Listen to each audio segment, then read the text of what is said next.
اگر مختصر نماز پڑھنی ہو، اذان مستحب ہے چھوڑ دیجئے، اقامت مستحب ہے چھوڑ دیجئے، وقت نہ ہو تو بلا وجہ مت چھوڑیے گا۔ اذان و اقامت کے بعد پھر 6 تکبیریں اور ہیں جو مستحب ہیں، انہیں کہتے ہیں تکبیرات افتتاحیہ۔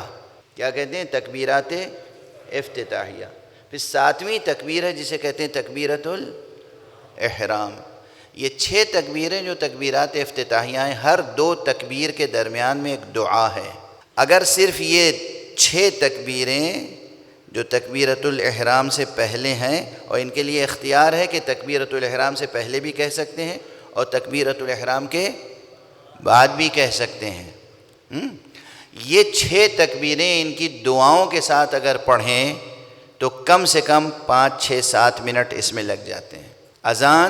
اذان کے بعد دعائے اذان، اذان کے بعد دعائے اذان کے بعد اقامت، اقامت کے بعد تکبیرات افتتاحیہ اور ان کی دعائیں، اور پھر تکبیرۃ الاحرام، اس میں لگ جاتے ہیں 10 منٹ، 8 سے 10 منٹ اس میں لگ جاتے ہیں اگر انسان پورے خضوع و خشوع کے ساتھ تمام دعاؤں کی تلاوت کرے۔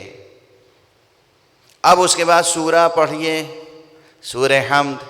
ضروری نہیں ہے کہ سورہ حمد کے بعد کوئی معصوم یا کوئی حافظ یا عالم یا قاری یا متقی ہمیشہ انا اعطینٰ ہی پڑھے، مستحب ہے، بہت سے سورے مستحب ہیں۔ کم سے کم 30واں پارہ اگر ہمارے سب بچوں کو یاد ہو تو پھر کبھی آپ سورہ عما یتساءلون عن النبأ العظیم نماز میں پڑھیے، کبھی سورہ مرسلات پڑھیے، کبھی سورہ فجر پڑھیے۔ جو عاشقان امام حسین علیہ السلام ہیں وہ تو نماز فجر میں ہمیشہ سورہ فجر پڑھتے ہیں، ٹھیک ہے۔ سورہ دہر پڑھیے، سورہ دہر قصیدہ آل محمد ہے، نماز کی نماز ہو جائے گی اور مدح کی مدح ہو جائے گی، عبادت کی عبادت ہو جائے گی، محفل کی محفل ہو جائے گی، سورہ دہر پڑھیے۔ تو اب اگر آپ نے سورہ حمد کی تلاوت کی اور سورہ دہر کی تلاوت کی اور اس کے بعد رکوع میں گئے اور رکوع میں جلدی سے صرف آپ نے سبحان اللہ سبحان اللہ سبحان اللہ کہہ کے سر نہیں اٹھایا، تو پھر کتنی تسبیحات مستحب ہیں، تسبیحات کے ساتھ اور دعائیں مستحب ہیں، رکوع سے اٹھنے کے بعد دعائیں مستحب ہیں، اس کے بعد پھر سجدے میں دعائیں مستحب ہیں، 2 سجدوں کے درمیان دعا مستحب ہے، اس کے بعد پھر سجدے میں دعائیں مستحب ہیں، پھر کھڑے ہوں، پھر اسی ترتیب سے دوسری رکعت، 2 رکعت نماز کم سے کم ایک عالم و متقی پرہیزگار انسان کی 20 منٹ میں ہوتی ہے۔ اب جوانوں کو، بچوں کو ہم کہتے ہیں بیٹا آپ 1.5 منٹ میں نماز پڑھ سکتے ہیں، کیونکہ رکوع میں گئے آپ پورا سبحان ربی العظیم و بحمدہ بھی نہ کہیں، آپ کہیں سبحان اللہ سبحان اللہ سبحان اللہ، کھڑے ہو جائیں۔ سجدے میں آپ 3 بار کہیں سبحان اللہ سبحان اللہ سبحان اللہ، اٹھ جائیں، یا 1 بار کہہ لیں سبحان ربی الاعلی و بحمدہ، 1 بار کہہ لیں سبحان ربی العظیم و بحمدہ۔ صرف تکبیرۃ الاحرام سے نماز شروع کی، اور آپ نے، بلکہ شریعت اور چھوٹ دیتی ہے، اگر واقعی تمہارے پاس وقت نہیں ہے، سورج ڈوبنے والا ہے اور نماز پڑھ رہے ہو، یا سورج نکلنے والا ہے اور نماز پڑھ رہے ہو، حمد کے بعد سورہ جو ہے وہ بھی چھوڑ دو، حمد پڑھو، رکوع میں چلے جاؤ۔ یہ شریعت سہلہ ہے، شریعت سمحہ ہے، یہ دین خدائے غفور و رحیم و کریم کا دین ہے، یہ شریعت رحمت ہے سر بسر۔ وقت نہیں ہے تب بھی تمہیں کوئی نہ کوئی حظ و حصہ عبادت کا مل جائے گا، اور وقت ہے تو ظاہر ہے حسب ظرف زمان، حسب ظرف مکان، حسب ظرف وجود تمہیں اللہ کے ذکر سے حظ وافر عطا ہوگا۔ واضح ہے؟ اب یہ میں نے صرف مثال دی کہ 2 رکعت نماز میں، یعنی مجھ جیسا طالب علم 20 منٹ 25 منٹ لگ جاتے ہیں 2 رکعت نماز میں جب تنہا پڑھتا ہوں۔ معاف کرنا، یہ تظاہر نہیں کر رہا ہوں، تعلیم کے مرحلے میں عرض کر رہا ہوں۔ اچھا، امام جب پڑھے گا تو کیا اس کو، امام جب نماز پڑھیں گے، امام جب نماز شب پڑھیں گے کتنا وقت چاہیے؟ بظاہر امام پورے 8 رکعت تہجد، 2 رکعت شفع، 1 رکعت وتر، پھر جناب والا 2 رکعت نافلہ صبح، 2 رکعت فریضہ صبح، پورے شان و شکوہ کے ساتھ. کوئی عام انسان تو نہیں پڑھ رہا ہے نا، خدا کی معرفت رکھنے والا، خدا سے محو گفتگو ہے، اس کی نماز کی شان کیا ہوگی؟ اور اس حسین کی نماز کی شان کیا ہوگی؟ خود حسین کتنے طولانی سجدے کرتے ہوں گے کہ جب بچپن میں رسول کی پشت پر آتے تھے تو رسول سجدے کو طول دے دیتے تھے.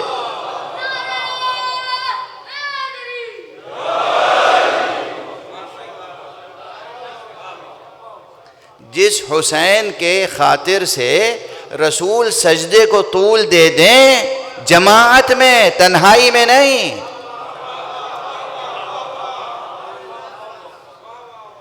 جماعت میں وہ حسین جب تنہا نماز پڑھتے ہوں گے تو رب سے کیا مناجاتیں کرتے ہیں. تو ایک نماز میں کتنا وقت چاہیے؟ تو اسی شان سے نماز ظہر، اور صرف 4 رکعت تو معصوم نہیں پڑھتے تھے. 4 رکعت نماز ظہر سے پہلے 8 رکعت نافلہ ظہر ہے. پھر نماز عصر سے پہلے 8 رکعت نافلہ عصر ہے، اس کے بعد 4 رکعت نماز عصر ہے. نماز مغرب اور اس کے بعد 4 رکعت نافلہ مغرب. نماز عشاء اور 2 رکعت بیٹھ کر نافلہ عشاء. اور یہ تمام تاریخوں میں ہے کہ آقا حسین اور باقی ائمہ صرف اتنی ہی نمازیں نہیں پڑھتے تھے، بلکہ وہ ایک ایک شب میں 1000 رکعت نمازیں پڑھا کرتے. اور کوئی مبالغہ نہیں ہے، یہ کوئی مبالغہ نہیں. صرف نمازوں کے لیے کتنا وقت چاہیے؟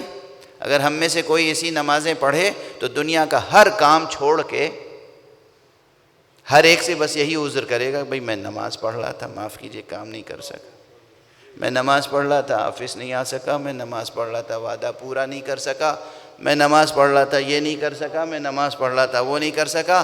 تاریخ میں کوئی ایک جملہ دکھا دو کسی معصوم کا کہ میں نماز پڑھ رہا تھا اور یہ نہیں کر سکا. معصوم کی نماز کسی کار خیر میں رکاوٹ نہیں بنتی. کوئی زکوٰۃ بھی مانگے تو نماز کی حالت ہی میں دے دے.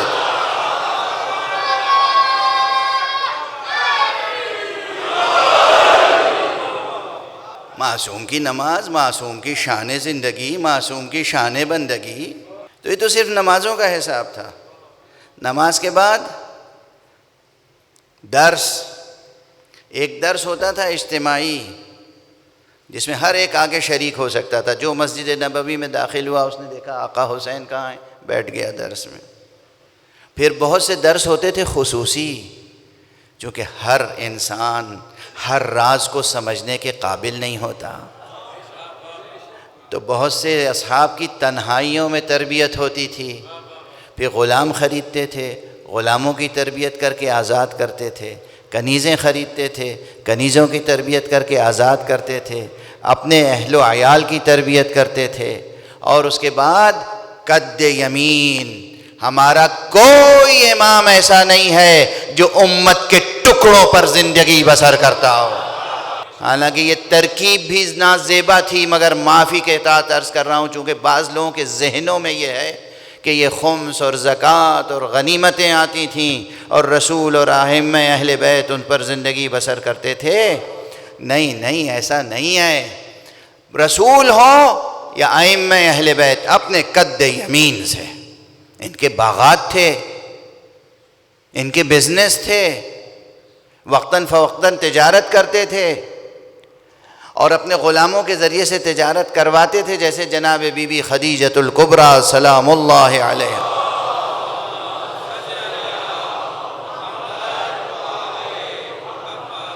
خود جاتے تھے باغات میں اپنے ہاتھ سے اپنے نوکر. بھئی آپ معصوم کا مزاج سمجھتے ہیں نا. بی بی جناب زہرا کے گھر میں ایک کنیز تھی فضہ، کیسے کام لیتی تھیں؟ یعنی ایک دن فضہ تم کام کرو گی، ایک دن میں کام کروں گی. جس بیٹی کی تربیت اس طرح ہوئی ہو وہ پیغمبر کیسا انصاف کرتا ہوگا اپنے غلاموں کے ساتھ. علی جو کفو زہرا ہیں وہ کیسا انصاف کرتے ہوں گے قمبر کے ساتھ. آقا حسین آقا حسن کیسا انصاف کرتے ہوں گے اپنے ملازموں کے ساتھ؟ بے شک ان کے پاس بہت ملازم تھے، نوکر تھے، چاکر تھے، غلام تھے، کنیزیں تھیں، مگر کسی پر ظلم نہیں ہوتا تھا۔ ان کے ساتھ خود شامل ہو کے زمین بنا رہے ہیں، پودا لگا رہے ہیں، سینچائی کر رہے ہیں، کنواں کھود رہے ہیں، چشمہ جاری کر رہے ہیں، ہر کام میں ہاتھ بٹا رہے ہیں۔ یہ تمام معصومین کی سیرت تھی۔ تو درس، نماز اور اکثر روزہ رکھتے تھے، روزہ رکھ کر یہ سب ہو رہا ہے۔ اس کے بعد مزدوری باغوں میں، اور اس کے بعد پھر صرف یہی نہیں کہ کمانے کی دھن ہوتی تھی، انہیں کمانے سے زیادہ لٹانے کی دھن ہوتی تھی۔ کمانے سے زیادہ تقسیم کرنے میں دلچسپی ہوتی تھی۔ باغات سے آ گیا سامان، تمام امت کے خمس آیا، زکوٰۃ آیا، خود اپنے قد یمین سے کمائی ہوئی دولت آئی، اور ادھر دولت آئی اور ادھر تقسیم شروع۔ اب غلاموں کو بلایا، اپنے مال کو 2-3 حصوں میں تقسیم کیا، کچھ غلاموں کو فلاں کو دے آؤ، فلاں کو دے آؤ، فلاں کے ہاں پہنچاؤ، فلاں کے ہاں پہنچاؤ، کچھ کنیزوں کو دیا، دیکھو فلاں کے ہاں، فلاں کے ہاں، فلاں کے ہاں دے کے آؤ، کچھ اپنے لیے مخصوص رکھتے تھے، اور جب رات کی تاریکی بڑھ جاتی تھی تو پشت مبارک پر لے کر اور ایک ایک گھر جاتے تھے، خاص گھروں پر دق الباب کر کے کہتے تھے یہ تمہارا رزق ہے۔ کتنا وقت چاہیے ایک شخص کو یہ تمام کام انجام دینے کے لیے؟ کتنا وقت چاہیے؟ جو میں نے کہا ابھی نماز، 2 رکعت نماز میں کتنا وقت چاہیے؟ تو یہ غلط نہیں ہے، انہیں اس لحاظ سے بھی اپنے طرح کا اپنا جیسا نہ سمجھیے۔ خدا کی قسم انہوں نے ایک ایک دن میں ایک ایک صدی کا کام کیا ہے، اور یہ کوئی معمولی بات نہیں ہے۔ ہمارے لیے وقت جس طرح گزرتا ہے ان کے لیے وقت اس طرح نہیں گزرتا، ہمارے لیے وقت گزرتا ہے، ان کے لیے وقت ٹھہرتا ہے۔